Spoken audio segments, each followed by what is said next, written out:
نحمده نصلی ونسلم علی رسولہ الکریم اما بعد فاعوذ باللہ من الشیطان الرجیم بسم اللہ الرحمن الرحیم فمن یرد اللہ ان یہدیہ یشرح صدرہ للاسلام صدق اللہ العظیم وبلغنا رسولہ النبی الکریم الامین۔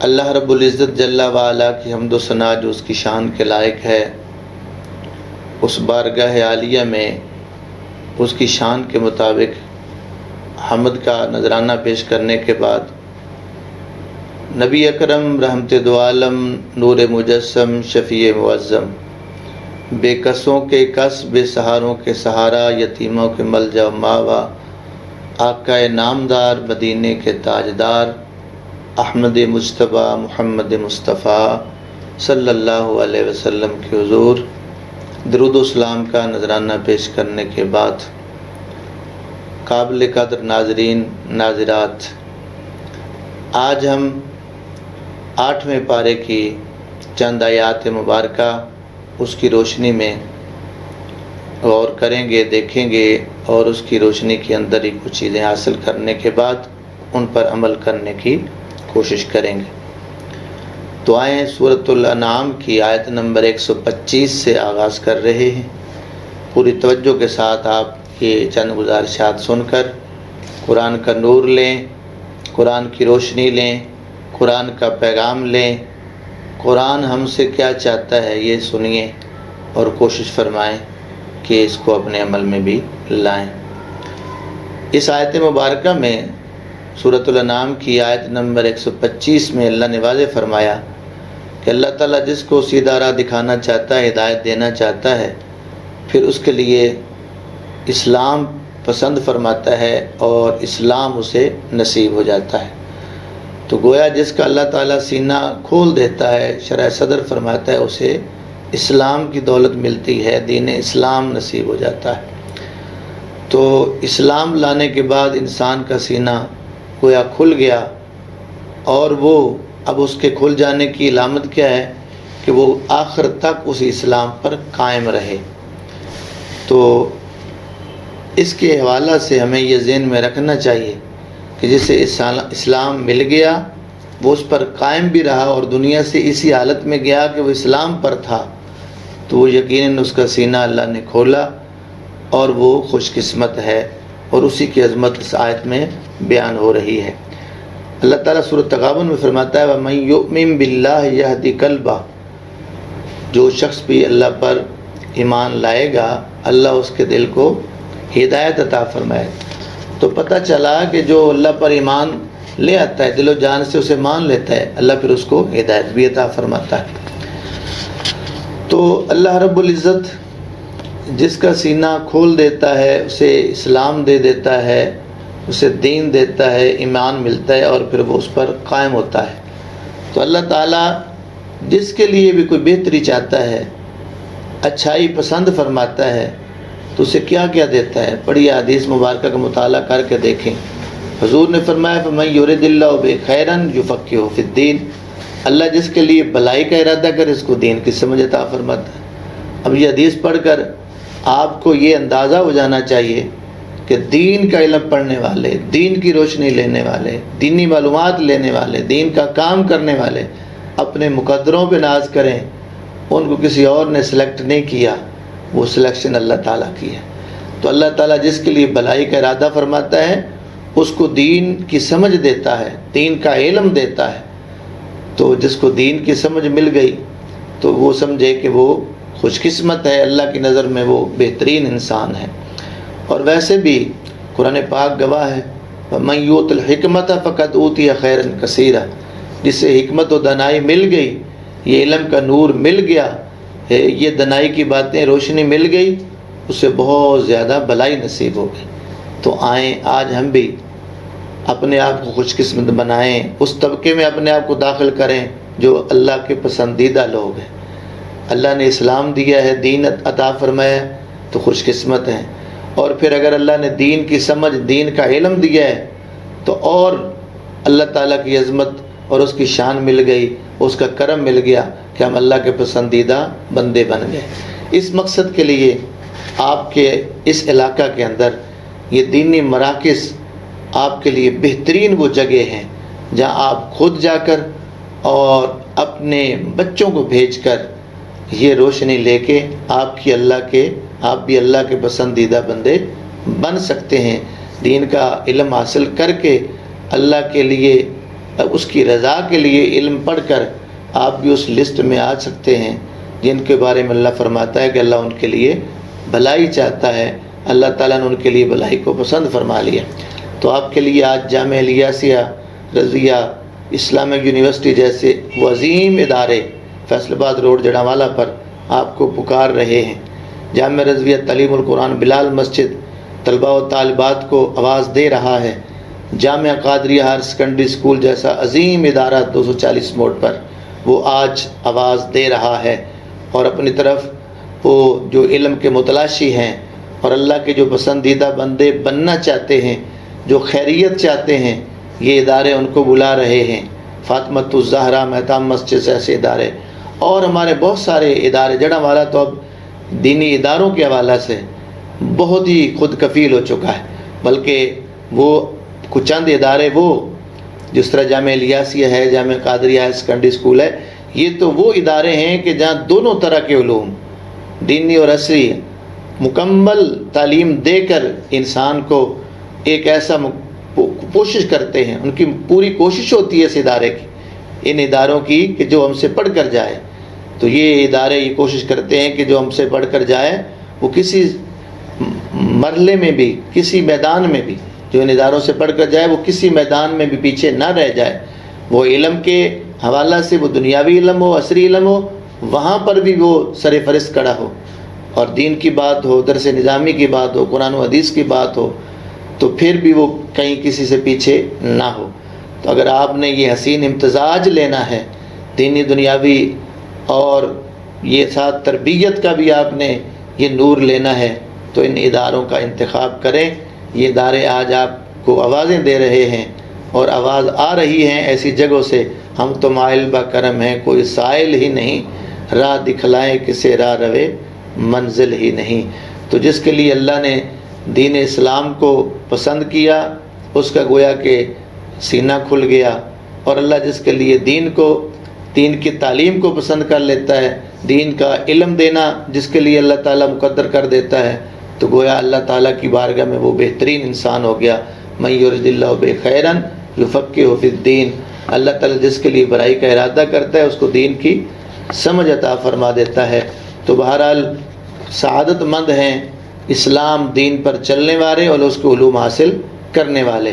اور یاد رکھیے ایک جگہ پر حضور نے لکیر کھینچی، سیدھی لکیر کھینچی اور کچھ دائیں بائیں، اور پھر متوجہ کیا صحابہ کو اور بتایا کہ یہ جو سیدھی لائن ہے نا یہ اسلام ہے، اور یہی درست ہے، سیدھا راستہ ہے، جو اس پہ چلے گا وہ سیدھے راستے پہ ہوگا، جو اسلام کو چھوڑے گا دائیں بائیں ہو جائے گا وہ سیدھا راستہ کھو بیٹھے گا۔ تو ہمارے پاس آج سیدھا راستہ اسلام ہے، اسی لیے اللہ نے فرمایا ان الدین عند اللہ الاسلام، اللہ کے نزدیک اگر کوئی دین پسندیدہ ہے، اللہ کی بارگاہ میں کوئی دین آج مقبول ہے، محبوب ہے، تو وہ دین اسلام ہے۔ اللہ ہمیں اس دین پر استقامت عطا فرمائے اور اللہ ہمارا خاتمہ ایمان پہ فرمائے۔ یاد رکھیے ادھر ادھر سے کئی حملے ہوتے ہیں، تو مسلمان وہ ہے جو اپنے دین پر، اپنے عقیدے پر پختہ رہے۔ ختم نبوت کا ایک معاملہ ہے کہ کبھی نہ کبھی اس پہ حملے ہوتے رہتے ہیں، اور ختم نبوت کے جو نہ ماننے والے لوگ کہ سازشیں کر کے تو وہ حضور کے اس عظمت پر، شان پر اور حضور کی صفت ختم نبوت پر حملہ کرتے رہتے ہیں۔ اور کبھی کبھی یوں بھی ہوتا ہے، خصوصاً ہمارے نوجوان اس بات پہ غور کریں گے کہ ایسا فارم لا کے دے دیا جاتا ہے کہ آپ یہ فارم فل کر دیں تو آپ کو یورپ کا ویزا مل جائے گا، آپ کو اچھا رشتہ ملے گا، لیکن آپ اس فارم پہ یہ سائن کر کے بتا دیں کہ آپ ختم نبوت پر ایمان نہیں رکھتے، آپ کسی اور نبی کو مانتے ہیں، نعوذ باللہ۔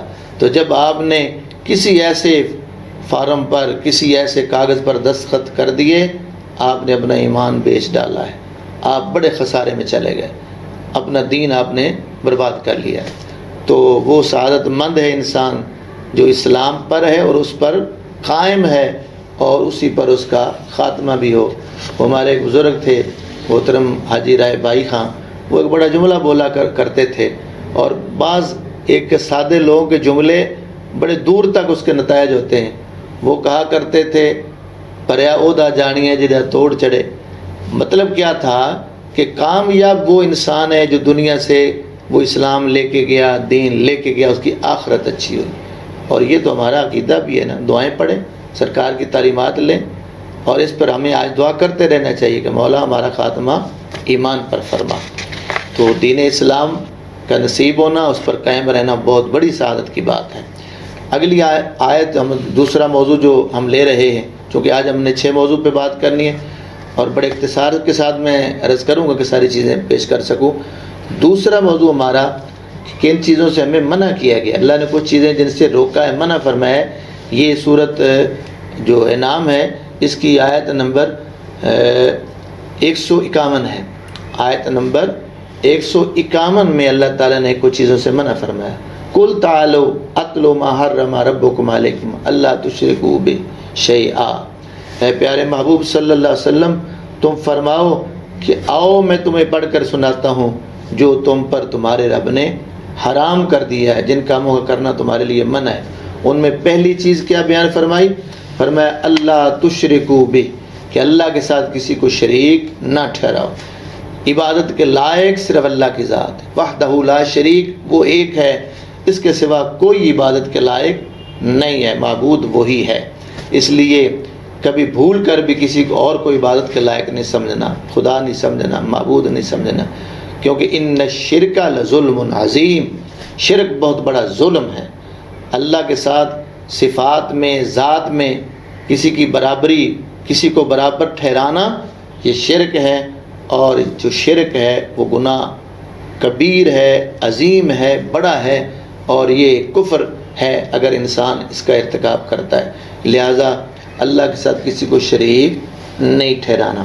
دوسرا حکم کیا؟ وَبِالْوَالِدَيْنِ إِحْسَانًا، والدین کے ساتھ حسن سلوک سے پیش آنا، ان کے ساتھ تمہارا رویہ اچھا ہونا چاہیے۔ اپنے 15 پارے کے اندر اللہ تعالیٰ نے اپنی عبادت کے ساتھ ہی حکم دیا کہ وَقَضَىٰ رَبُّكَ أَلَّا تَعْبُدُوا إِلَّا إِيَّاهُ وَبِالْوَالِدَيْنِ إِحْسَانًا، اپنی عبادت کے ساتھ ہی والدین کے ساتھ اس نے سلوک کا حکم دیا۔ متعدد مقامات قرآن پاک آپ کھول کے دیکھیے، اللہ تعالیٰ اپنی عبادت کے ساتھ ساتھ والدین کے ساتھ حسن سلوک کا حکم دے رہا ہے۔ میں اس پہ پیچھے کچھ کئی دروس کے اندر عرض کر چکا ہوں، اور انشاءاللہ آئندہ بھی آئے گا، اور ابھی بھی کسی ایک حصہ میں تھوڑا سا ذکر آگے جا کے میں کرتا ہوں۔ تیسری چیز جس سے اللہ نے منع فرمایا، وَلَا تَقْتُلُوا أَوْلَادَكُم مِّنْ إِمْلَاقٍ، اپنی اولاد کو بھوک کی وجہ سے قتل نہ کرو۔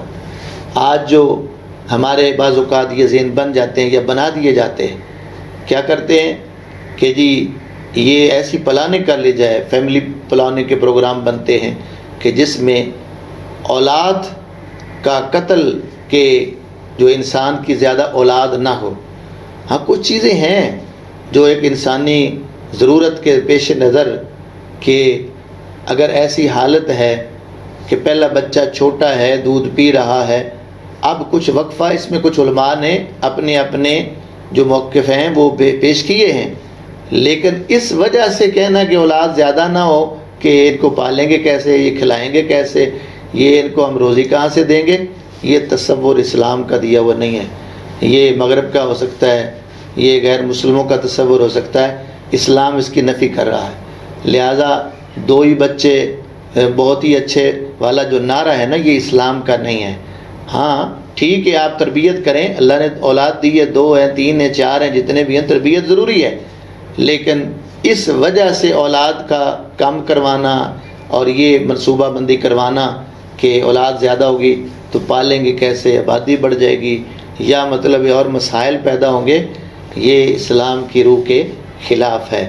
بلکہ دوسری جگہ پر آپ پڑھیے، اللہ تعالیٰ نے بڑا واضح فرمایا، اور اس آیت میں بھی جملے جو ہمارے لیے قابل غور ہیں، فرمایا نحن نرزقکم وإیاہم، انہیں بھی رزق ہم دے رہے ہیں، تمہیں بھی ہم رزق دے رہے ہیں، نحن نرزقکم، تمہیں بھی تو ہم رزق دے رہے ہیں، وإیاہم، اور ان کو بھی ہم دے رہے ہیں۔ تمہیں یہ فکر لگی ہے کہ رزق کہاں کس دیں گے، فرمایا تمہیں بھی ہم رزق دے رہے ہیں، ان کو بھی ہم رزق دے رہے ہیں، اپنے آپ کو رازق نہ بناؤ، اللہ کے ساتھ شریک ہوتے ہو، رازق میری ذات ہے، تو میں نے پیدا کیا ہے تو میں رزق بھی دوں گا۔ اس لیے اللہ تعالیٰ پر ایمان مکمل ہونا چاہیے، یقین ہونا چاہیے، توکل ہونا چاہیے کہ جو بندہ دنیا پہ آتا ہے، جو بچہ دنیا پہ پیدا ہوتا ہے، وہ اپنی روزی لے کے آتا ہے، اللہ تعالیٰ اس کو روزی اس کی ساتھ بھیج دیتا ہے۔ لہٰذا اس لیے منع کر دیا کہ اولاد کو ختم کروانے کا منصوبہ، اس سے رک جاؤ۔ باقی میں نے کہا کچھ چند صورتیں جو ایسی ہیں جو انسانی صحت کے لیے مضر ہوں، ایک ماں کے لیے جو خطرہ بن رہی ہیں، ان پر ضرور مفتیان کرام نے جو آراء دی ہیں ہم ان کا احترام کرتے ہیں، لیکن اس کو بہانہ بنا کر ٹوٹلی طور پر یہ ایک باقاعدہ ایک بہت بڑے پیمانے پر اس کی اشاعت کرنا کہ بالکل اولاد کم سے کم ہو۔ حضور فرما رہے ہیں اس خاندان کی عورت سے شادی کرو جو بچے زیادہ دیتی ہوں۔ اب سرکار کی بات پہ غور فرمانا چاہیے ہمیں، یا کہ آج کے جو نیا جو منصوبہ آیا ہے، یہ پالیسی آئی، اس پہ چلیں گے؟ تو پیارے آقا تو فرما رہے ہیں ان خواتین کو ڈھونڈو، اپنے رشتے ایسی خواتین کے ساتھ کرو جو بچے زیادہ جنم دیتی ہیں، اور چیزوں کے ساتھ جو ان کا دین دیکھنا ہے تو ان کے ساتھ ساتھ یہ چیز بھی دیکھنے کا حکم ملا ہے۔ تو لہٰذا اس پہ آئندہ ہمیں قرآن کے حکم پہ عمل کرنا چاہیے، اپنی عقل کے بل بوتے پہ ہماری زندگی میں فیصلے نہیں کرنے چاہیے۔ آگے فرمایا وَلَا تَقْرَبُوا الْفَوَاحِشَ مَا ظَهَرَ مِنْهَا، لوگوں کے سامنے بے حیائی کا کام نہ کرو، یعنی بے حیائی سے منع کیا گیا ہے، بے حیائی والے کاموں سے روکا گیا ہے۔ پڑھیے 18واں پارہ سورۃ مومنون کی پہلی آیات پڑھیے، قَدْ أَفْلَحَ الْمُؤْمِنُونَ الَّذِينَ هُمْ فِي صَلَاتِهِمْ خَاشِعُونَ وَالَّذِينَ هُمْ عَنِ اللَّغْوِ مُعْرِضُونَ وَالَّذِينَ هُمْ لِلزَّكَاةِ فَاعِلُونَ وَالَّذِينَ هُمْ لِفُرُوجِهِمْ حَافِظُونَ إِلَّا عَلَىٰ أَزْوَاجِهِمْ أَوْ مَا مَلَكَتْ أَيْمَانُهُمْ فَإِنَّهُمْ غَيْرُ مَلُومِينَ۔ ان ساروں کا ذکر کر کے پیچھے کچھ اور صفات، تو وہاں پر ایک خوبی یہ بھی بیان کی کہ جو بندہ اپنی شرمگاہ کی حفاظت کرتا ہے، غیر جگہ پر اس کا استعمال نہیں کرتا، آگے فرمایا کہ وہ امانت دار بھی ہوں، وعدے بھی ایفا کرتے ہوں، نمازوں کی پابندی کرتے ہوں، ان کے بارے میں قرآن کیا کہتا ہے؟ اولئک هم الوارثون الذین یرثون الفردوس هم فیہا خالدون، وہی جنت کے وارث ہیں، اور چھوٹی جنت کے نہیں، جنت الفردوس کے وارث ہیں، اور ہمیشہ اسی میں رہیں گے۔ اگر آج ہم نے اپنی جوانیوں پہ اور اپنے آپ پہ کنٹرول کر لیا تو قرآن بتا رہا ہے کہ آپ جنت کے وارث ہیں۔ اور میرے آقا کا فرمان آپ کو یاد ہونا چاہیے کہ سرکار نے فرمایا کہ اپنی شرمگاہ اور زبان کی ضمانت تم دے دو، جنت کی ضمانت میں مصطفیٰ دیتا۔ قربان جائیں اس جنت کے مالک سے کہ اللہ کی عطا سے حضور بھی مالک ضمانت دے رہے ہیں جنت کی۔ تو فرمایا کہ ان برائی سے بچنے کی ضمانت تم دے دو، جنت کی ضمانت میں دیتا ہوں۔ تو اللہ نے اس پر قابو پانے کا اور انسان کو اپنی شرمگاہ کی حفاظت کا حکم دیا۔ اور اسی طرح فرمایا وَلَا تَقْتُلُوا النَّفْسَ الَّتِي حَرَّمَ اللَّهُ إِلَّا بِالْحَقِّ، ناجائز قتل سے منع کیا گیا۔ ایک تو ہوتا ہے کسی کے بدلے میں قصاص کے طور پر، اور وہ بھی میں عرض کیا کرتا ہوں کہ فردن تو کوئی قتل نہیں کر سکتا، وہ ایک نظام کے تحت ہوگا، حکومت کرے گی، جج فیصلہ دے گا، تو وہ تو ایک بدلہ ہے، قصاص سے وہ الگ حکم ہے۔ لیکن بلا وجہ کسی بے قصور انسان کا قتل بہت بڑا گناہ ہے۔ آپ پیچھے اگر یہ غالباً 6 پارے میں گزر چکا ہے، 5ویں یا 6 پارے میں اس کا ذکر ضرور ہوا ہوگا، آپ دیکھیے گا، وہ لنک آپ کو مل جائے گا کہ قتل کے نقصانات کیا ہیں اور کتنا بڑا یہ گناہ ہے۔ اسی طرح اللہ تعالیٰ نے فرمایا کہ وَلَا تَقْرَبُوا مَالَ الْيَتِيمِ، فرمایا کہ یتیم کے مال کے قریب بھی نہ جاؤ۔ اللہ اکبر! آج ہم نہیں دیکھتے کہ کس کا مال ہے، بس جہاں سے ملے جیسے ملے ہڑپ کرنے کی کوشش کی جاتی ہے۔ پیٹ بھرنا چاہیے، وہ مال حلال ہے حرام ہے، جائز ہے ناجائز، دیکھنا چاہیے کہ مال یہ حلال تو ہے، اور کل قیامت کو سوال ہونا ہے کہ تو نے دولت کمائی کہاں سے اور خرچ کہاں پہ کیے۔ تو اگر ناجائز ہوگا تو اللہ کی بارگاہ میں ہم شرمندہ ہوں گے۔ تو اس لیے یتیم کے مال سے بچنا چاہیے۔ اس پر میں حدیث عرض کرتا ہوں کہ یہ کتنا بڑا گناہ بنتا ہے اور کتنی اس کے نقصانات ہیں۔ میں یہ پوائنٹ پورے کر کے تو پھر میں ایک حدیث لاتا ہوں جس سے ہمیں اندازہ ہو جائے گا کہ یہ برائیاں کتنی بڑی ہیں، اس کے نقصانات کتنے۔ فرمایا وَأَوْفُوا الْكَيْلَ وَالْمِيزَانَ بِالْقِسْطِ، فرمایا کہ عدل کے ساتھ پورا پورا ناپ تول کرو، اس میں کمی نہ کرو۔ جب تمہارے ہاتھ میں ترازو ہے تو ہر چیز آپ اس کا ناپ، اس کا تول وہ مکمل ہونا چاہیے، میزان درست ہونا چاہیے۔ آپ کوئی چیز کم دے رہے ہیں، پیسے زیادہ کے لے رہے ہیں، آپ نے قیمت زیادہ کی وصول کی ہے، مال تھوڑا دے رہے ہیں، کسی حوالہ سے آپ یہ ناپ تول میں کمی کر رہے ہیں تو مجرم ہوں گے۔ منع فرمایا کہ ناپ تول میں کمی نہیں کرنا۔ فَإِذَا قُلْتُمْ فَعْدِلُوا، جب بولو عدل کے ساتھ، یعنی سچ بولو، جھوٹ نہ بولو، زبان کا استعمال ٹھیک کرو۔ ابھی میں نے پیچھے حدیث عرض کی ہے کہ زبان کی ضمانت پر مصطفیٰ نے جنت کی ضمانت عطا فرمائی۔ وَبِعَهْدِ اللَّهِ أَوْفُوا، فرمایا اللہ کے وعدے پورے کرو، یعنی جو وعدہ تم نے کیا تھا اللہ سے اس کو بھول نہ جاؤ۔ کیا وعدہ کیا تھا؟ اس نے پوچھا تھا کیا میں تمہارا رب نہیں؟ تو سب نے کہا تھا قالوا بلا، ہاں کیوں نہیں مولا، تو ہمارا رب ہے۔ تو سب نے وہاں پر بلا کہہ کہ یہ مانا تھا تو ہمارا رب ہے، تو آج بھول گئے۔ تو اس کو رب مان کر اور اس کے حکم کو پورا کرنا آج ہمارے لیے ضروری ہے۔ اور اسی طرح کوئی نظر مانی جائے، کوئی بھی ایسا وعدہ کیا جائے تو اس کو پورا کرنا بھی ضروری ہے۔ قرآن پاک کے اندر دوسری جگہ پر موجود ہے کہ اپنی نظروں کو، منتوں کو پورا کیا کرو۔ تو جب کوئی منت مان لے، ایک تو وہ ماننی چاہیے منت جس پہ آپ پورا اتر سکتے ہیں، اور جب کوئی منت مان لے تو پھر اس کو پورا ضرور کرنا چاہیے، ضروری ہو جاتا ہے اس منت کو پورا کرنا۔ تو حدیث پاک میں عرض کرنے لگا تھا کہ ان چیزوں میں جو سستی کرتے ہیں، جو لوگ یتیموں کا مال کھاتے ہیں نعوذ باللہ، اور حرام چیزیں کھاتے ہوئے کوئی ڈرتے نہیں ہیں، تو حضرت ابو ہریرہ نے جو روایت بیان کی ہے سنیے۔ فرمایا اللہ پر حق ہے کہ وہ عادی شرابی، سود خور، یتیم کا مال ناحق کھانے والا اور ماں باپ کے نافرمان کو جنت میں داخل نہ کرے۔ یہ یاد رکھ لیجئے، یہ چار چیزیں اللہ تعالیٰ نے، اللہ کے محبوب نے اس حدیث میں بیان فرما دی کہ اللہ پر حق ہے کہ ان چار لوگوں کو وہ جنت میں داخل نہ کرے۔ کون کون سے؟ جو عادی شرابی ہے، اور جو سود خور ہے، سود کھاتا ہے، یتیم کا مال کھاتا ہے، ماں باپ کا نافرمان ہے، تو کیا ہے اللہ کا پر حق ہے کہ انہیں جنت میں داخل نہ کرے۔ کون سا منہ لے کے شرابی جائے گا کہ مجھے بخشا جائے؟ سود خور کیا جا کے کہے گا کہ مجھے بخشا جائے؟ اور یتیم کا مال کھا کے پھر بندہ امید رکھے بخشش کی، اور والدین کی نافرمانی بھی کرے، اور پھر وہ جنت بھی جانے کا خواہش مند ہو؟ یہ حدیث ذرا سامنے رکھیے۔ فرمایا اللہ پر حق ہے کہ ان چار لوگوں کو جنت میں نہ بھیجے جو اتنے بدبخت ہو چکے۔ اگلے موضوع کی طرف چلتے ہیں ہم۔ اخلاص، یہ جان سمجھے ہماری ساری عبادتوں ریاستوں کی۔ اللہ نے اپنے محبوب کو اس آیت میں حکم دے کے یہ باتیں کلوائی ہیں، اور ہمارے لیے بہت زیادہ اہمیت رکھتی ہے یہ آیت مبارکہ تمام ہماری عبادات میں، ریاضات میں، ہمارے معاملات کے اندر، کیونکہ خلوص کے بغیر کوئی معاملہ چلتا ہی نہیں ہے۔ تو ایک تو اس کا جب ہم شأن نزول دیکھتے ہیں کہ ان ادوار میں یہ آیت اتری، اس سے یہ پتہ چلتا ہے کہ اللہ اپنے محبوب کو تسلیاں دے رہا ہے کہ آپ ان کو چھوڑ دو، ان لوگوں سے بے نیاز ہو جائیں، میں جو تم پیارے محبوب تمہارے ساتھ ہوں۔ وَلَا يَحْزُنْكَ قَوْلُهُمْ، پیارے محبوب ان کی باتیں آپ کو غمگین نہ کریں۔ تو اللہ تسلیاں دیتا ہے اپنے محبوب کو۔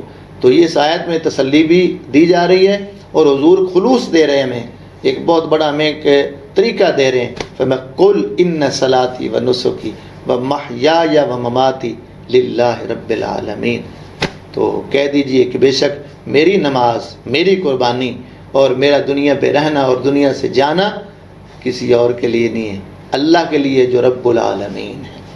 تو یہ خلوص پر کتنی بہترین آیت مبارکہ ہے۔ ویسے تو ہر آیت بہترین، ہر حدیث بہترین، اس موضوع کے حوالے سے میں عرض کر رہا ہوں کہ سمجھنے کے لیے ہمیں رہنمائی کس طرح مل رہی ہے کہ مخلص ہو کر جو کام کریں وہ ہم فیس بک کے لیے نہیں، وہ اپنے دکھلاوے ریاکاری کے لیے نہیں، وہ میڈیا پر آنے کے لیے نہیں، مقصد یہ ہو کہ ہمارا اللہ راضی ہو جائے، اللہ کے رسول راضی ہو جائے۔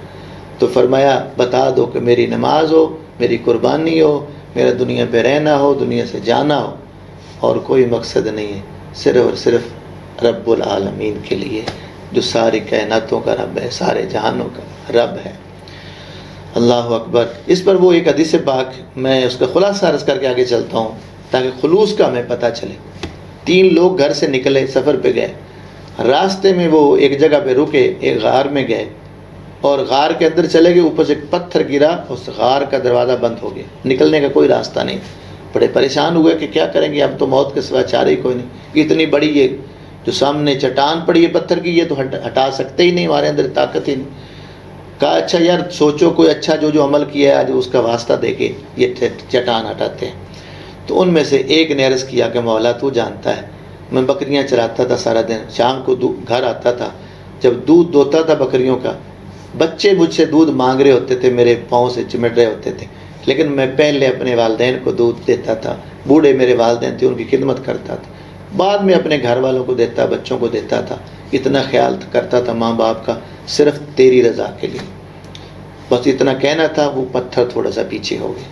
دوسرے نے عرض کیا کہ میرے مولا تجھے علم ہے کہ میری ایک محبوبہ تھی، میری قریبی رشتہ دار تھی، اور میں اس سے پیار کرتا تھا، تو میں چاہتا تھا اس سے برائی کرنا، لیکن وہ مانتی نہیں تھی۔ ایک دفعہ وہ مجبور ہو کر جب میرے پاس آئی تو میں نے اس شرط پر جو کچھ وہ چاہتی تھی اس کو کوئی تعاون کرنے کا کیا، لیکن یہ شرط لگائی کہ میری خواہش پوری کرو گی تو تب تمہاری بات مانوں گا۔ وہ تیار ہو گئی تھی۔ جب میں برائی پر مکمل تیار ہو گیا تو پھر وہ کانپ رہی تھی، لرز رہی تھی، پتہ چلا کہ وہ اللہ کے ڈر سے، مولا تیرے خوف سے لرز رہی تھی، تو میں نے وہاں پہ اسے چھوڑ دیا تھا۔ میں بھی تیرے ڈر اور تیرے خوف کی وجہ سے مولا اسے چھوڑا تھا، کوئی رکاوٹ نہیں تھی میرے سامنے۔ تو کیا اگر وہ عمل تیرے لیے تو مولا پھر کرم کریے، چٹان دور کر دے، چٹان کچھ اور پیچھے ہو جاتی ہے۔ پھر تیسرا بولتا ہے مولا میں نے بھی تیری رضا کے لیے ایک عمل کیا تھا، ایک مزدور کو کام پہ رکھا، اس کی میں نے مزدوری ایک دن کی نہیں دی تھی، وہ اس کی مزدوری سے میں نے کچھ مال لیا اور وہ مال آگے بڑھتا گیا۔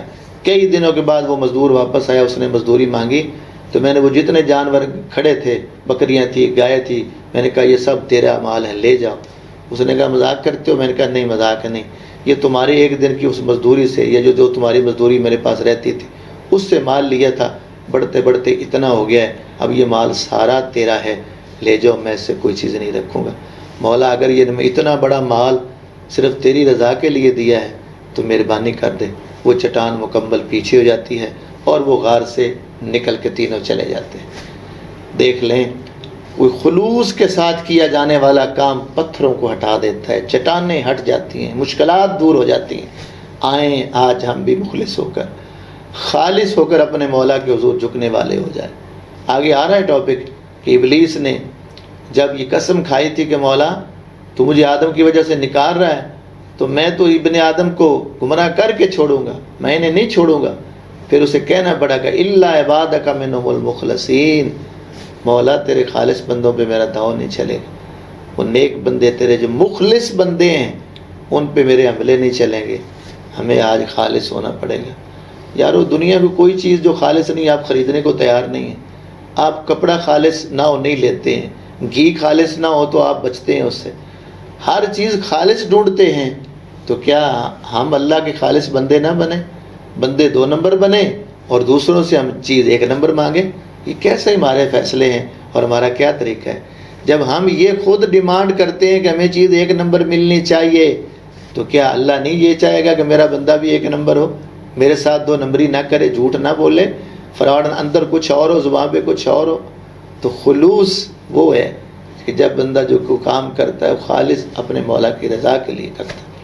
آئیں مخلص ہو کر اپنے مولا کے لیے کام کریں، پھر دیکھیں کہ اس کا بدلہ کیا ملتا ہے۔ اگلا جو موضوع میں عرض کر رہا تھا، حضرت آدم علیہ السلام جنت کے سے باہر آنا، اور یہ سارا جو واقعہ میں اختصار سے ذرا عرض کر دوں۔ سورۃ اعراف کی آیت نمبر 11 میں حضرت آدم علیہ السلام کا جنت سے نکلنے کا واقعہ جو ہے وہ پیش کیا گیا ہے، بیان کیا گیا ہے۔ تو اللہ تعالیٰ نے فرمایا بے شک ہم نے وَلَقَدْ خَلَقْنَاكُمْ ثُمَّ صَوَّرْنَاكُمْ ثُمَّ قُلْنَا لِلْمَلَائِكَةِ اسْجُدُوا لِآدَمَ فَسَجَدُوا إِلَّا إِبْلِيسَ لَمْ يَكُن مِّنَ السَّاجِدِينَ۔ تو بے شک ہم نے تمہیں بنایا، پھر تمہاری صورت کو درست کیا، پھر ہم نے کہا فرشتوں سے کہ فرشتوں سجدہ کرو آدم کو، پس سب نے سجدہ کیا سوائے ابلیس۔ اللہ نے آدم کو بنا کر سامنے رکھا، پھر حکم دیا سجدہ کرو، تو سوائے ابلیس کے سب فرشتوں نے سجدہ کر لیا۔ اللہ نے پوچھا ما منعک اللہ تسجد اذ امرتک، تو نے سجدہ کیوں نہیں کیا ابلیس، جبکہ سب نے کر لیا، حکم بھی میرا تھا۔ اس نے آگے سے جو عذر پیش کیا، وجہ بتائی، کہنے لگا انا خیر منہ خلقتنی من نار و خلقتہ من طین، میں کیسے سجدہ کرتا، انہیں تو نے مٹی سے بنایا آدم کو، مجھے آگ سے۔ اس کے ذہن میں تھا کہ جو آگ سے چیز بنی ہوگی وہ اعلیٰ ہوگی، جو مٹی سے بنی وہ گھٹیا ہوگی، کم ہوگی۔ وہ تکبر آ گیا، غرور آ گیا اس کے ذہن میں۔ تو غرور لے ڈوبتا ہے، تکبر انسان کو تباہ کر دیتا ہے۔ تکبر را عزازیل خار کرد، عزازیل کو، شیطان کو تکبر ہی نے ذلیل کیا تھا۔ اللہ نے فرمایا فہبت منہا، نکل جا اس سے، جنت سے چلا جا، یہاں اب تیرا ٹھکانہ نہیں ہے، نکل جا، فخرج انک من الصاغرین۔ آگے آیت نمبر 13 کے اندر ہے سورۃ اعراف میں فرمایا۔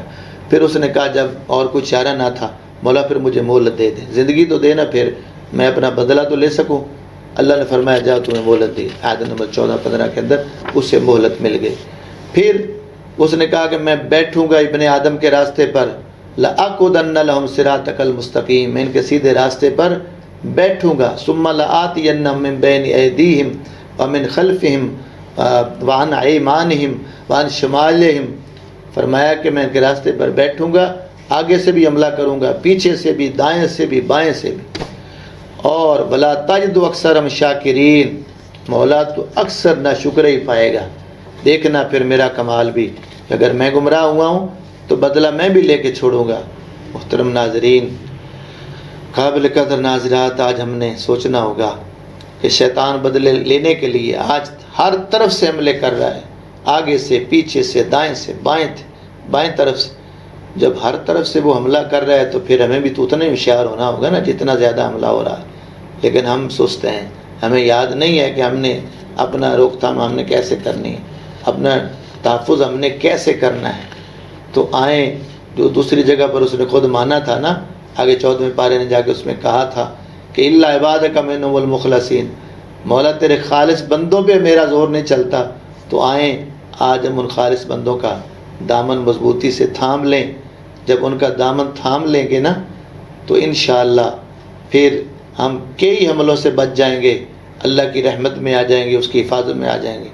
اور اس پر آپ اگر کل کا صبح وہ پروگرام جو نور قرآن چلتا ہے 92 پہ 7 سے 8 بجے، تو کل کا اگر آپ پروگرام وہ دیکھ لیں گے تو اس پہ میں نے وہ اس رہنما کی نشانیاں بھی عرض کی ہیں، اور مزید اسی ٹاپک پہ کافی ہمارے ساتھیوں نے، اسکالرز نے گفتگو کی ہے۔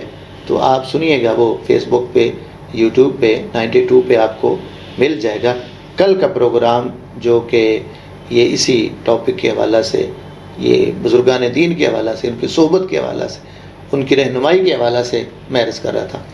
تو آج ہم نے اگر بچنا ہے شیطان کے حملوں سے تو ان بزرگوں کا دامن تھامنا ہوگا، اور ایسی جگہ سے بچنا ہوگا جہاں جا کر آج ہم جو ہیں وہ گمراہی میں جا سکتے ہیں، برائی کی طرف جا سکتے ہیں۔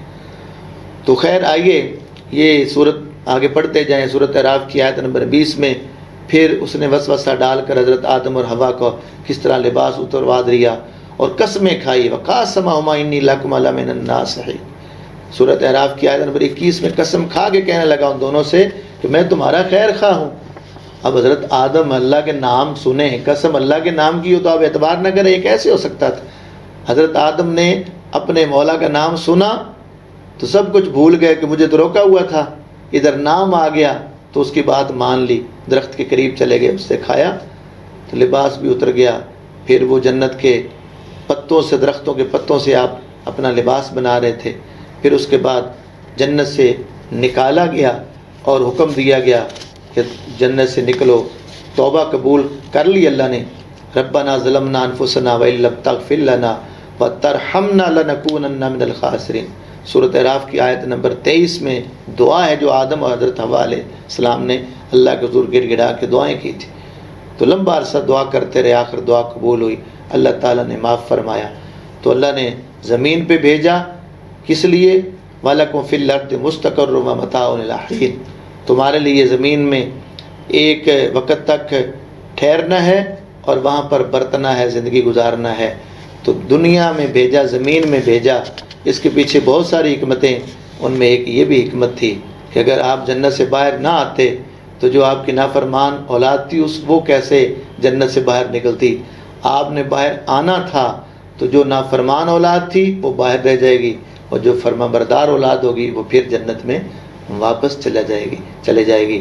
اور یہاں پر کچھ لوگ حضرت آدم کے حوالے سے لو جی ساڈا بابا آدم پہ بھول گیا، غلطی کر لی تو ایسا کر لیا تو کیا کی ہو گیا، اس طرح کے جملے بے ادبی والے نہیں بولنے چاہیے۔ حضرت آدم علیہ السلام کے بارے میں قرآن خود فرما رہا ہے وَلَمْ نَجِدْ لَهُ عَزْمًا، ہم نے ان کا ارادہ نہیں پایا تھا نافرمانی والا۔ حضرت آدم علیہ السلام نے کوئی جان بوجھ کے نافرمانی کی؟ نعوذ باللہ، نہیں، ایسا نہیں ہے۔ میں عرض کروں ہر کام میں حکمت ہوتی ہے۔ اب حکم وہی تھا جو اللہ نے دیا، اور پیچھے حکمت کیا تھی اور چاہت کیا تھی وہ آپ نے ابھی سن لیا۔ زمین میں بھیجنا تھا، اس کی حکمتیں تھیں۔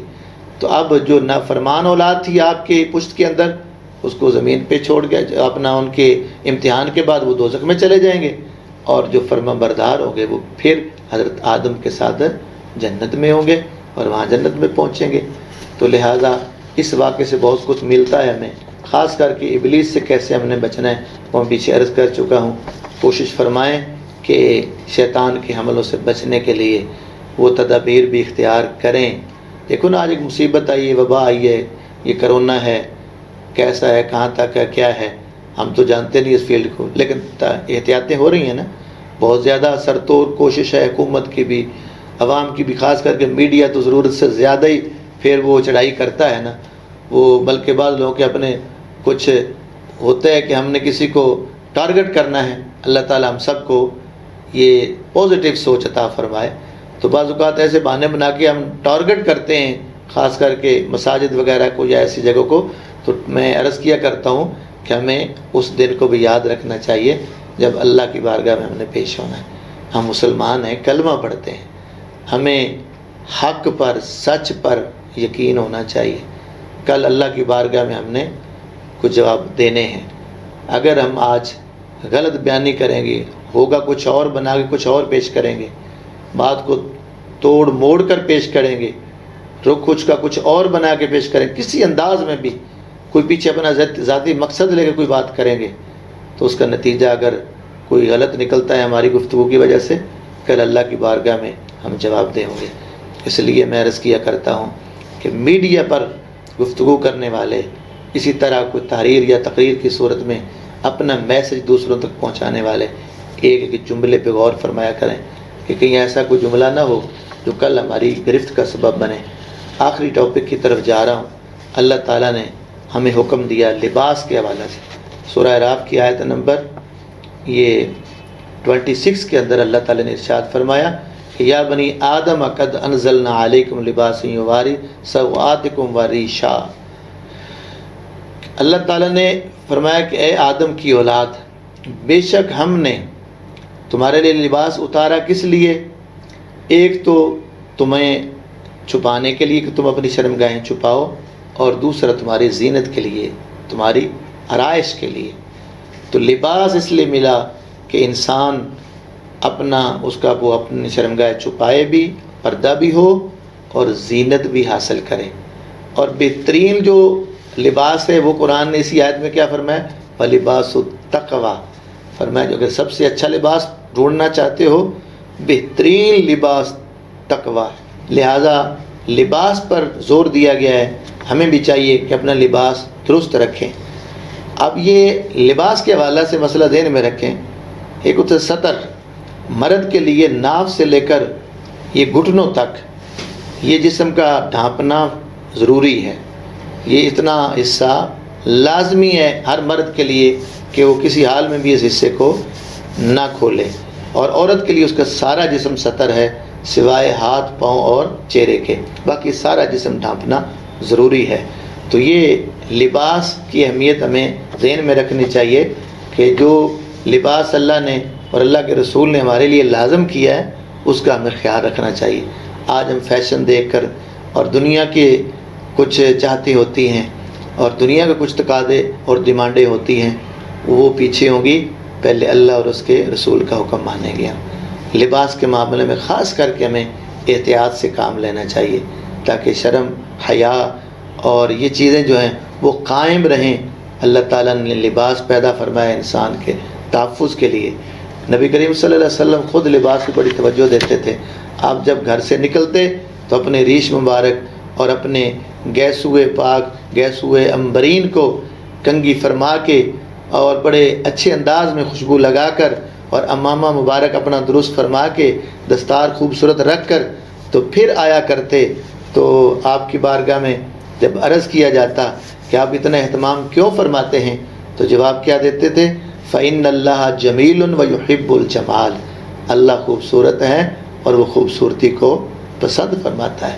لہذا بعض اوقات آج کل ایک نئی درویشی اور فقیری چل پڑی ہے کہ جو ایک مہینہ یا دو مہینے نہاتا نہیں، غسل نہیں کرتا، کہتے ہیں جی یہ پہنچی سرکار ہے، یہ تو نہاتا ہی نہیں، کپڑے ہی نہیں چینج کرتا، تو بو آ رہی ہو، لباس گندا ہو، جسم اس کا جو ہے وہ اس تعفن ہو، اس پر جو عجیب صورتحال بنی ہو، گرمی کی وجہ سے پسینہ یا نفرت کا قابل ہو، یہ چیزیں اسلام اس کو پسند نہیں کرتا۔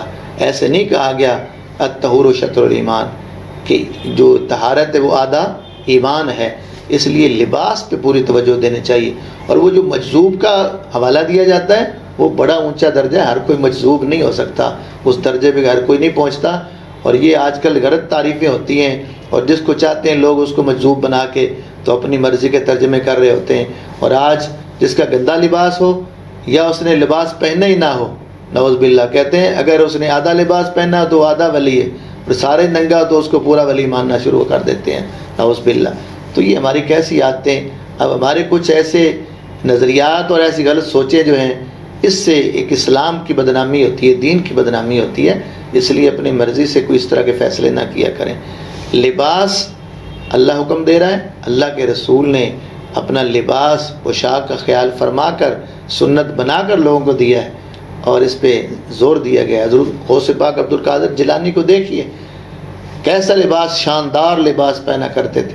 حضرت خواجہ معین الدین چشتی اجمیری کو دیکھیں، وہ لوگوں کو دیکھیں کہ وہ لباس کے اندر کتنے محتاط ہوتے تھے، جوتے اتنے قیمتی پہنتے تھے اس دور میں کہ غیر مسلموں کے علاقوں میں جو بزرگان دین رہتے تھے پوچھا جاتا تھا آپ اتنے قیمتی جوتے پہنتے ہیں، کوئی غریبوں کو دے دیں، تو آپ کا ارادہ کیا ہوتا تھا؟ فرمایا نہیں، اس لیے قیمتی جوتا پہنتا ہوں کہ غیر مسلموں کی نگاہیں اٹھیں تو وہ جوتوں تک ہی رہیں، جوتوں سے آگے نہ بڑھ سکیں، دین کی عزت اسی میں ہے۔ تو آپ کا لباس، یہ آپ کا ظاہری لباس جو ہے، یہ آپ کی جو ہے عزت ہے، وقار ہے، پرسنلٹی ہے، اس لیے لباس کا اچھا ہونا کوئی اسلام کے منافی نہیں ہے، بلکہ لباس پہ ہمیں خصوصی توجہ دینی چاہیے۔ اور خاص کر کے آج کل کا جو نوجوان طبقہ ہے، کپڑا پاس بھی ہوتا ہے سائڈ پہ رکھ دیتے ہیں، نماز شروع کر دیتے ہیں، تو آپ کم سے کم سر ڈھانپ پر نماز پڑھا کر، سر ڈھانپ کر نماز پڑھیں گے تو درجے میں اضافہ ہو جائے گا، بلکہ کپڑا ہوتے ہوئے آپ سر سے کپڑا اتار دیتے ہیں، بازو اوپر تک کیے ہوئے ہیں، تو اس میں کراہت ہے، تو اپنی نمازیں خراب نہ کریں۔ نماز کے لیے ضروری ہے کہ لباس کے آداب کا خیال کریں، بازو نیچے تک کریں، بٹن بند کریں، سر پہ کپڑا لیں، اگر دستار نہیں ہے سنت کے مطابق ٹوپی رکھ لیں، کم از کم شرافت کی علامت تو ہو نا۔ تو اس لیے لباس کا ہمیں خیال رکھنا چاہیے، اللہ ہمیں عمل کی توفیق عطا فرمائے۔ آخری بات اور آخری ٹاپک بڑا اختصار سے عرض کر رہا ہوں، اللہ فرماتا ہے ان رحمت اللہ قریب من المحسنین۔ تو اس آیہ مبارکہ کے اندر اللہ کی رحمت اور اس کی عظمت اور اس کی مہربانی کا ذکر ہے، اس کی شان رحمت یہاں بتائی جا رہی ہے کہ جو نیکی کرنے والے ہیں، احسان کرنے والے ہیں، تو اللہ کی رحمت ان کے قریب ہے۔ آئیں، اگر ہم اللہ کی رحمت لینا چاہتے ہیں تو نیکی کرنے والے ہو جائیں، احسان کرنے والے ہو جائیں۔ احسان کا لفظ یہاں آیا ہے، محسنین، احسان کرنے والے ہوں، چونکہ ہر وہ کام جو اچھا کام ہے وہ نیکی بنے گا، وہ چاہے تو اللہ کی عبادت کے حوالے سے ہو یا وہ مخلوق خدا کی خدمت کے حوالے سے ہو۔ احسان کو احسان کیوں کہا جاتا ہے؟ کہ آپ دوسروں پر احسان کر رہے ہیں، ان کے کسی کام آ رہے ہیں تو یہ اچھا کام کر رہے ہیں، آپ بھلائی کا کام کر رہے ہیں، تو آئیں اس کی عبادت کریں تو اس کی رضا کے لیے، اس کی مخلوق کی خدمت کریں تو اس کی رضا کے لیے۔ پھر وہ کیا جواب دیتا ہے؟ فرمایا پھر میری رحمت تیرے قریب ہو جائے گی، تو کام میرے لیے کر، نیکی میرے لیے کر، اچھے عمل میری خاطر کر تو صحیح، دیکھنا میری رحمت کس طرح تجھ پہ قربان ہوتی ہے۔ دوسری جگہ فرمایا قل یا عبادی الذین اسرفوا علی انفسہم لا تقنطوا من رحمت اللہ، اے پیارے محبوب صلی اللہ علیہ وسلم بتا دو کہ میرے بندو، ان کو بتاؤ کہ میرے بندو جنہوں نے اپنی جانوں پہ ظلم کیا، زیادتی کی ہے، تو لا تقنطوا من رحمت اللہ، انہیں فرماؤ کہ اللہ کی رحمت سے نا امید نہ ہو جاؤ۔ اللہ کی رحمت تو تمہارا انتظار کر رہی ہے کہ کب بندہ واپس آتا ہے، اپنے گناہوں پہ نادم ہوتا ہے، کب بندہ واپس آ کے اپنے گناہوں پہ نادم ہو کر توبہ کرتا ہے اور مجھ سے بخشش مانگتا ہے، میری رحمت تو بخشنے کے لیے تیار ہے۔ یہ پیارا مہینہ اور یہ عشرہ بھی رحمت والا گزر رہا، آئیں اس کی رحمتوں کا حصول روزہ رکھ کر، قرآن پڑھ کر، قرآن سن کر، عبادت کر کے، اور خصوصاً یہ دروس قرآن کو پوری توجہ سے سنیں اور اپنے متعلقین تک پہنچائیں۔ یقیناً جو میرا ایمان ہے، جو پیار سے محبت سے یہ قرآن کا نور لے گا، دلوں میں نرمی آئے گی، اللہ کا قرب ملے گا، ہم سوچنے پہ مجبور ہوں گے کہ قرآن کیا کہہ رہا ہے اور ہم کیا کر رہے ہیں۔ اللہ رب العزت ہمیں اپنے پاک کلام کو سمجھنے کی، اس پر عمل کرنے کی اللہ توفیق نصیب فرمائے۔